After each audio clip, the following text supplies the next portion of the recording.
குழுவினுடைய பேர், இது எப்படி உருவாச்சு அப்படின்ட்டு தெரிஞ்சுக்கிறதுக்கு முன்னாடி முதல்ல இந்த லாவோஸ்ன்ற நாடு எப்படிப்பட்ட நாடு அப்படின்றத நம்ம தெரிஞ்சுக்கணும். இந்த நாட்டை பொறுத்த வரைக்கும் பார்த்தீங்கன்னா ஒரே ஒரு கட்சி தான் மக்கள் புரட்சி இயக்கம் சொல்லி ஒன்று வச்சுருக்காங்க. ஏதாவது தேர்தல் நடந்தால் அந்த ஒரே கட்சி தான் இருக்கும், அந்த ஒரே கட்சி தான் ஜெயிக்கும்.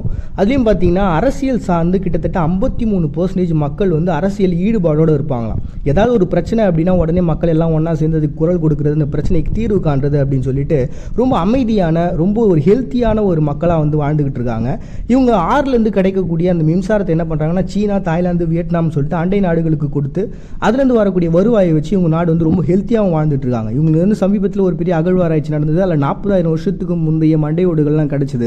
அதன் மூலமாக பார்த்தீங்கன்னா 4ஆம் நூற்றாண்டில் ஒரு செழிப்பான ஒரு நாகரிகம் இவங்களுடைய நாட்டில் இருந்திருக்கு. அது சீனா, இந்தியா போன்ற ஒரு பழங்குடி மக்களோடு அவங்க வந்து தொடர்பு வச்சிருந்துருக்காங்க அப்படின்ற விஷயங்கள் வந்து அவங்களுக்கு கிடைச்சிருக்கு. இப்படிப்பட்ட நாட்டுக்கோ இந்த பத்தேட்லாவோ அப்படின்ற குழுவுக்கோ என்னப்பா சம்மந்தம் அப்படின்னு நீங்கள் கேட்டிங்கன்னா